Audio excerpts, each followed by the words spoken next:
Hello, Booties from around the world. My name is Kais. I am 13 years old, and I live in Boston, Massachusetts.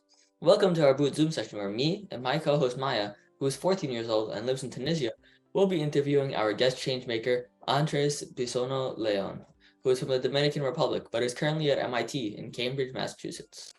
Andres is a climate tech entrepreneur. He is the co-founder and CEO of SOS Carbon, a spin-off company from MIT that developed a unique patented technology to turn the sargassum seaweed invasion problem into an economical natural ocean carbon sequestering opportunity. Andres' work links to several sustainable development goals, including goal number 13, which is climate action.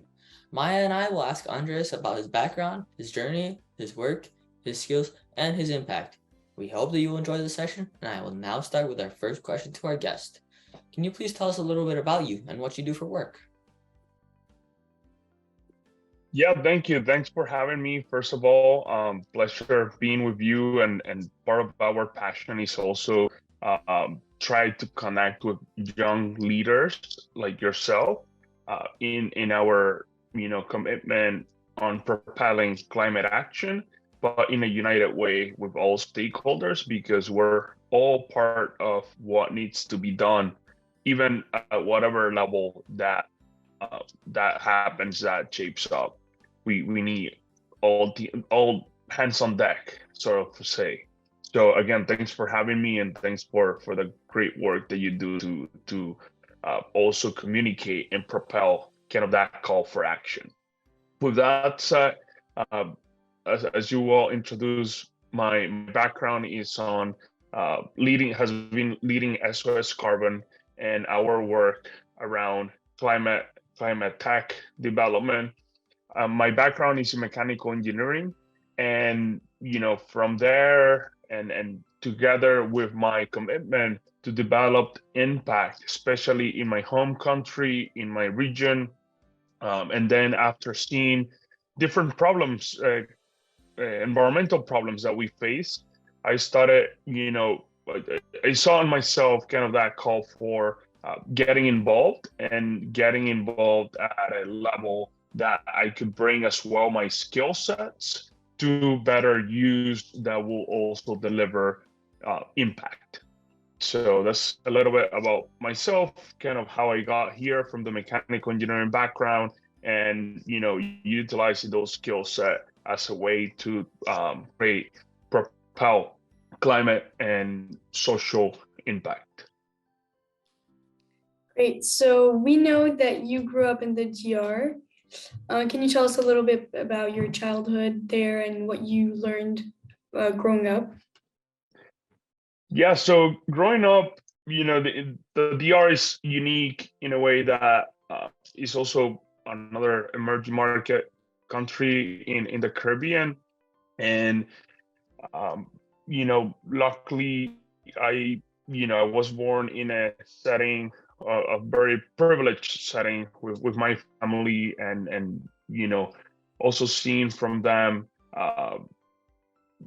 the values and commitment towards also making delivering good for the communities, for the environment. I grew up most of the time going on the weekends to our farmhouse, in which I developed or spent a lot of time with nature, around nature. From very young, I was an equestrian rider, so again had that very deep connection, and then also from my mother family side, we were also very committed in terms of the delivering social good through supporting education, culture, sports, and seeing that from a very young age got me passionate about what we can do from a business perspective that can also integrate everyone else around us to create even larger benefit and development of our communities.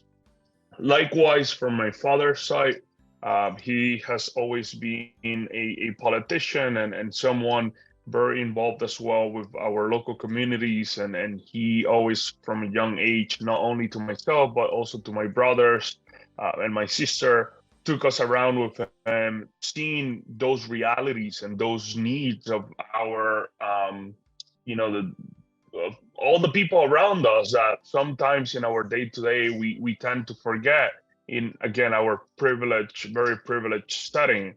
So that always kind of sparked that that consciousness and having, again, everyone in mind when we do things, so that we create like a better a better setting, a better community, a better country, a better region for all of us, not just one subset of a group. Do you think that like what you were talking about there about your childhood was like a big influence on what you're doing now in your work? Yeah, definitely. I do think so. I do think that very much marked my commitment, again, towards delivering and exponentially creating an impact with all stakeholders united. I also saw that, from these learnings, that one person, one actor alone cannot do it all by itself, or himself, herself. And I saw that, we can do a lot more if we approach the different situations with a united cohort of change makers committed to not only delivering such impact, but rather also creating a platform that will integrate others and that will make others understand that a lot of value in every way of the definition of such word, like environmental value, social value, economical value, can be propelled and exponentially magnified if we all, again, work together. So going back to your question, yes, my childhood very much sparked that interest of myself following that path that my family and through the values that I always saw as a goal, as a reach, to keep pursuing and doing. Yes, great. I just it says on your site that your company is a spin-off company from MIT, but I didn't really understand that. Does it mean MIT is the is an incubator of your company, or like how does it work? Yeah, thanks. So SOS Carbon, what spin-off means is that we started as an R&D project in MIT, and then once we developed the technology that we were in a mature stage, we saw it was, in order to make the technology that we had developed available for to put it in good use and in a sustainable way, we then formalized our efforts under a organization now called SOS Carbon, to be able, again, to bring those technologies Caribbean-wide and be able to not only generate an environmental sanitation, but also collect revenue so that we can develop such a sustainable activity that we can propel, again, our impact, integrating the local communities and as well generating new industries. Got it. Okay, thank you. Yeah. Well, since it's like a spin-off of MIT, would that mean that like MIT has like helped you out a lot, like especially with your machine, which looks like really expensive? Has MIT helped with the funding as well? So yes, MIT has helped in many different levels, and that's how we can utilize not only MIT but all the academic institutions and that platform of great minds, so that we can develop an incubator, the many incubators type of deal, and we can develop these breakthrough technologies so that then we can make them available and put them in good use in a sustainable way. And that's where, again, an organization level might come in play, because then, perhaps through that setting, you can, obviously it will depend on the type of technology, what's being done, and so on. But that only helps in terms of ensuring that funds flow in the proper way, so that then things can keep going and growing. With that said, MIT just helped us in the early stage with funding, and then we also went out to look for external support and sponsors that will fund also our efforts when we were through the R&D stage. And for that,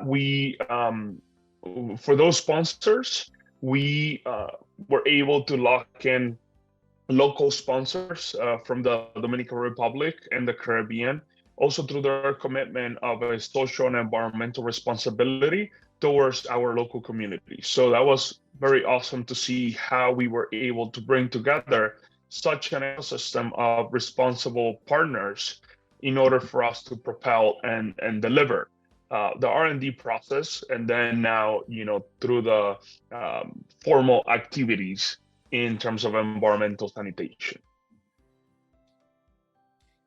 Okay, and can you please elaborate more about the technology part of your project? Because I watched the video, but I understood the part where I think you take the what's it called, the seaweed.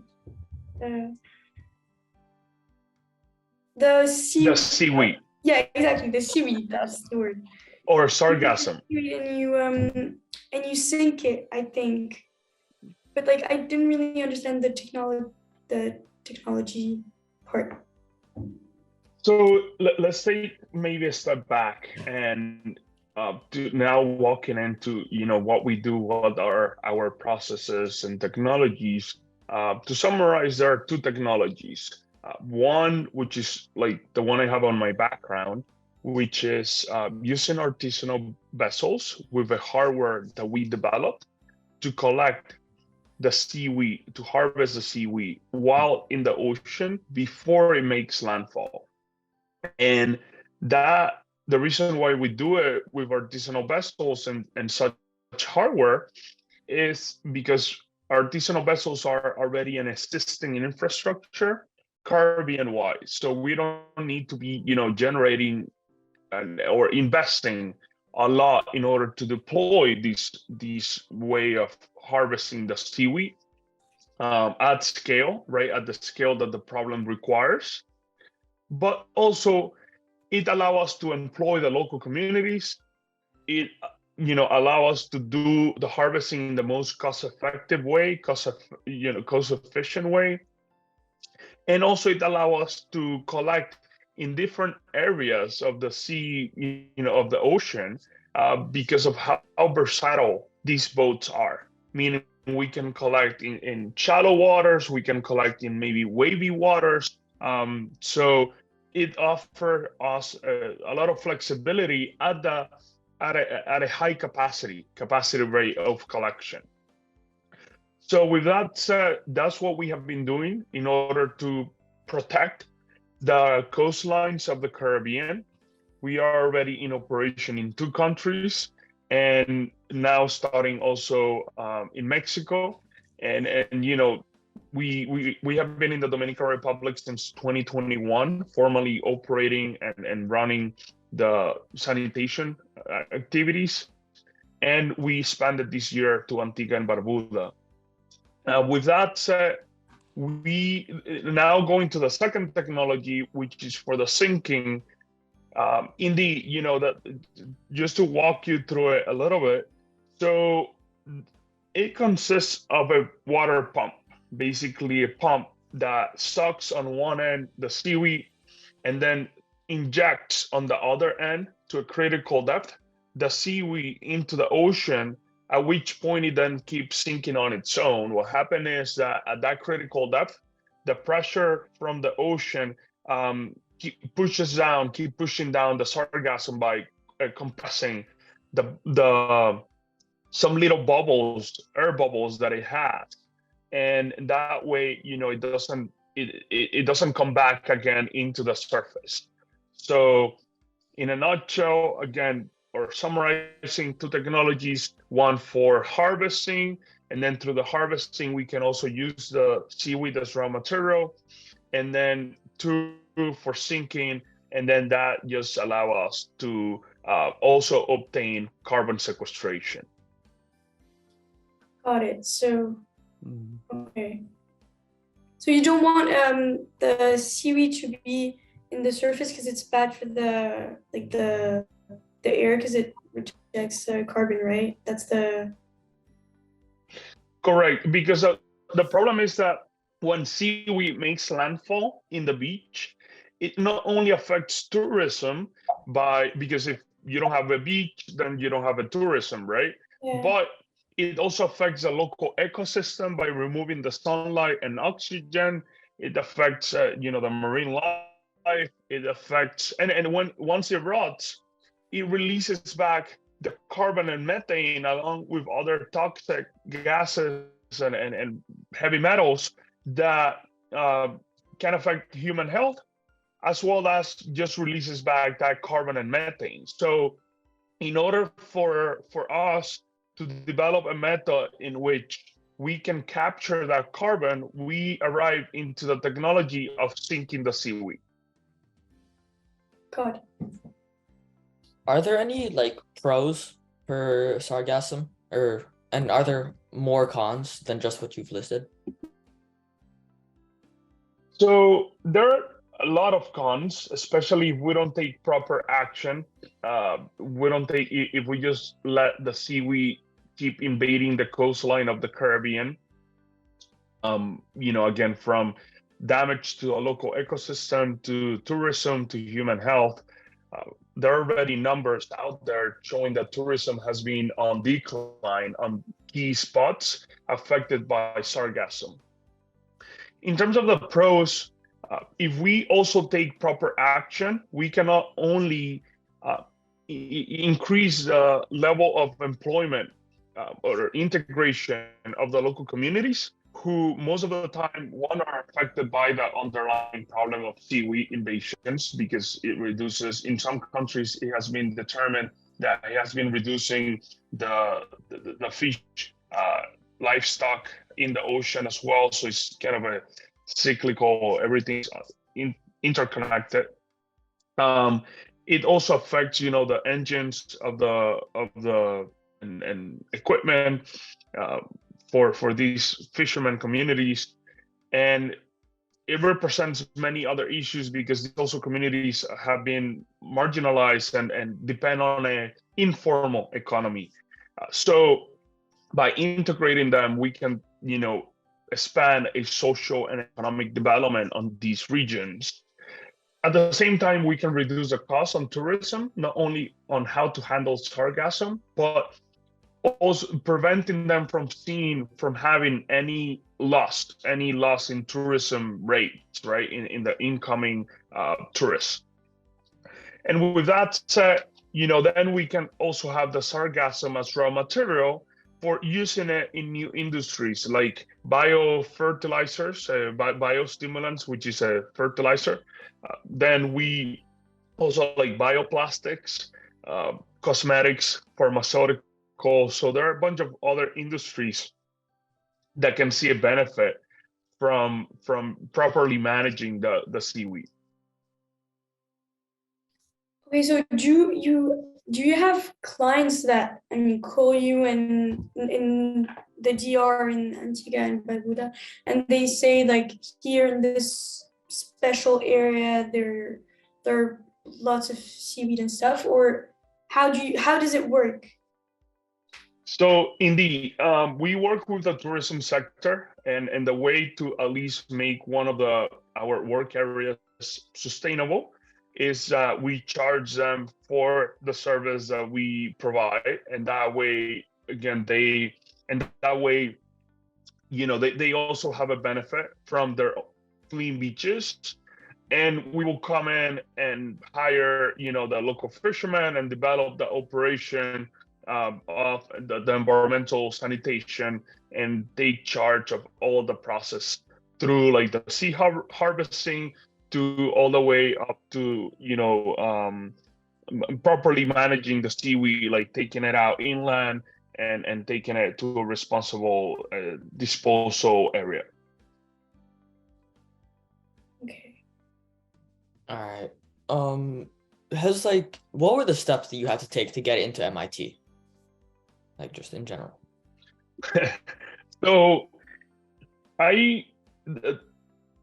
now I'm doing an MBA at Sloan, and just want to point that out because the SOS Carbon was born prior me entering Sloan, and we worked under the mechanical engineering department from 2018 to mid 2020 in developing the R&D.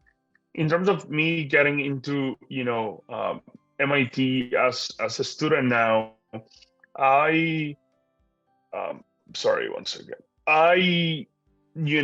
It's just like a process that, through applications and so on that, you need to follow. Happy to go in more details on that.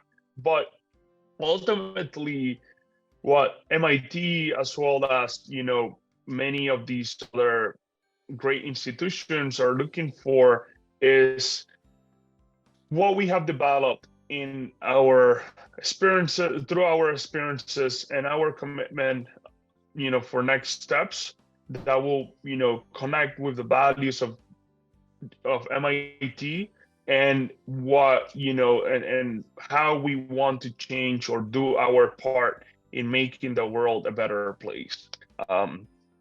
For me, it was, again, through my commitment of delivering and exponentially propelling and a social and environmental impact, like we have been doing through SOS Carbon. But again, obviously, there are different people out there. Each one has a role to play. And that's what makes us unique, again, as all stakeholders working together, because all of us have something to bring to the table in order to magnify that, that impact that we can generate. So, what's the toughest thing you go through or you went through to opening your company? Like, what's the toughest? What's the toughest thing? So there are a lot of tough things, but I would say, for the purpose also of this conversation and one of the main points that we have focused on, which is on the ecosystem of change makers. It has been, not that it has been, well, yes, it has been tough, but also it has taken time. It has taken a lot of energy to bring people together. As I said, like that's one of the most important things to have as you're delivering, especially, a change when you're making things move sometimes in a way that is unique, innovative, and that is more responsible, that maybe you might not see economic returns in the short term, but rather will maximize them in the mid to long term. So changing those mindset and bringing people together so that we can, again, have such a platform of an ecosystem of all actors pushing for the same goals. Sometimes we have the same objectives, but we say it differently, and we think and by saying it differently, we think that we have a different objective or that we cannot work together, and it's not really like that. It might just be finding the angle that is out there, that we have it, the common angle, the common point of our, what we want to develop, how we want to get there, to come together and be able to help each other out through that process, as well as we, again, magnify the impact that we can generate.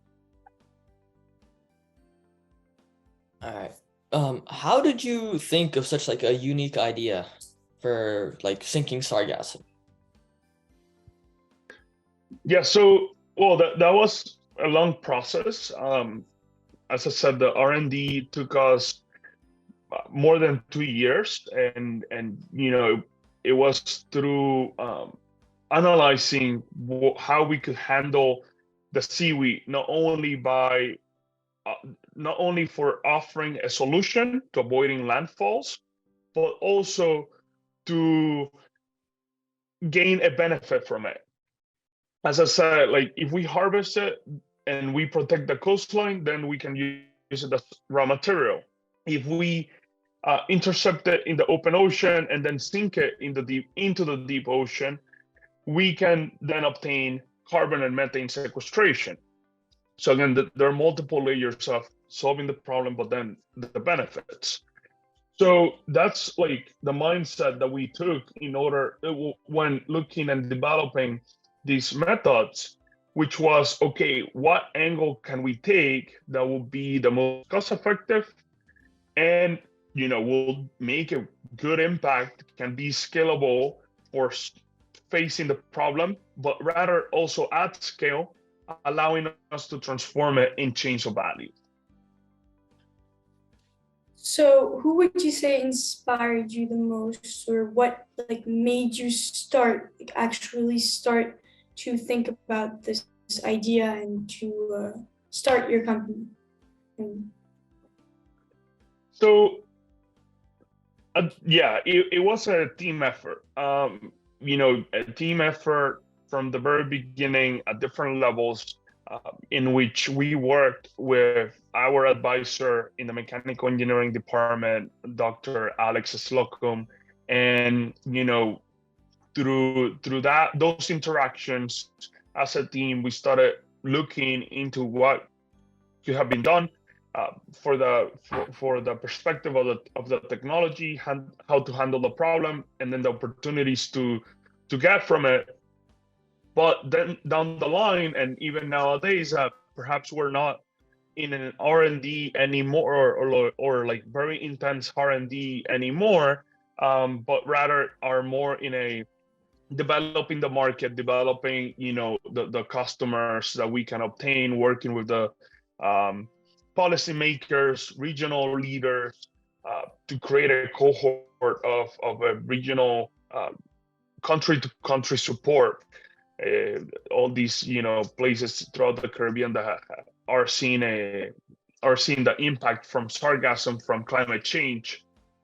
So again, those interactions is what has made us move in the direction that we keep pushing for, to bring everyone together and expand Caribbean-wide the technologies that we have been able to develop.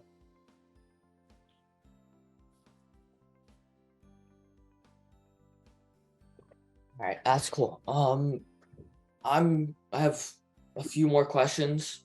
I'm kind of running out of ideas, but what would you say is good advice for somebody who wants to do something like yours or work like yours?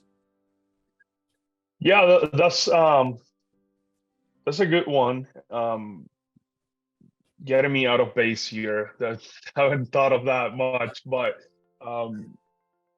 I think there might be multiple, and again, because I haven't given much thought, I might not be well portraying all of them, but just to name a few, I would say, one, if you're doing something good that you like, that you're passionate of, it will come all right, even though you have moments that it doesn't feel like such.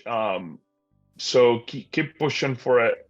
If that's really what you're passionate about, trust me that you will keep working for it. And so that will take me to the second point, which is through the interactions with your teammates, with other stakeholders, you can make what you are pushing forward even better. You can also,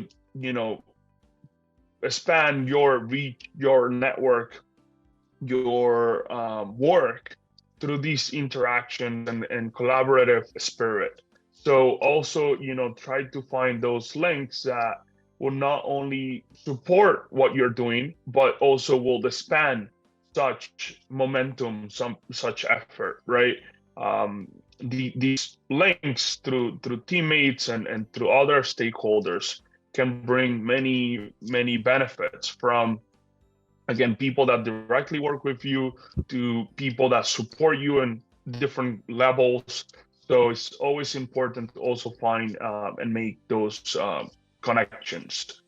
And at the end of the day, again, there's so many things that go into, especially in a work that is related to the environment, to climate change, to delivering social impact, that sometimes people don't see, or the value that you're generating, right? People sometimes like to see just a short-term returns, short-term financial returns, and so it's important for you.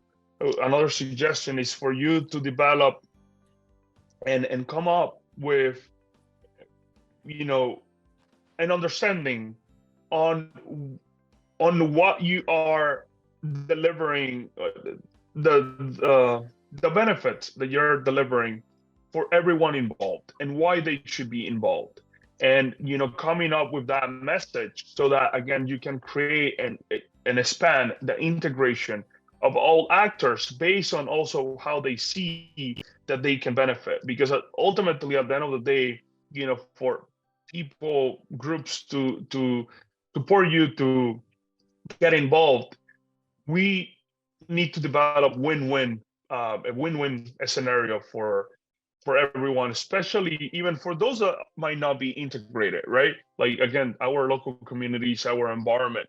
And if we can create such a scenario of win-win, as from every angle that you see it or frame it, then that will get you very far. So obviously we can go for days here talking about maybe suggestions and my experiences through SOS Carbon and my career, but I will leave you with, I guess, those three, if you will. Thank you so much. Thank you. No, thank you for your time.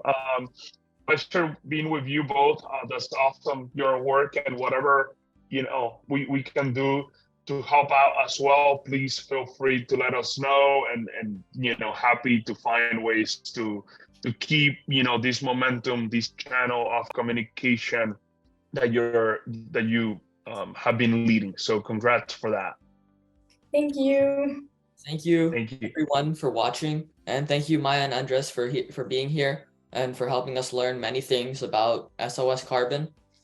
And make sure to follow us on Instagram and Twitter, and to subscribe to our YouTube channel so you can hear about different sessions with other changemakers. Please also tell your friends about Oboot and share social media links with them. And last but not least, go to oboot.co to learn about opportunities to collect digital badges and help us plant trees to draw down carbon.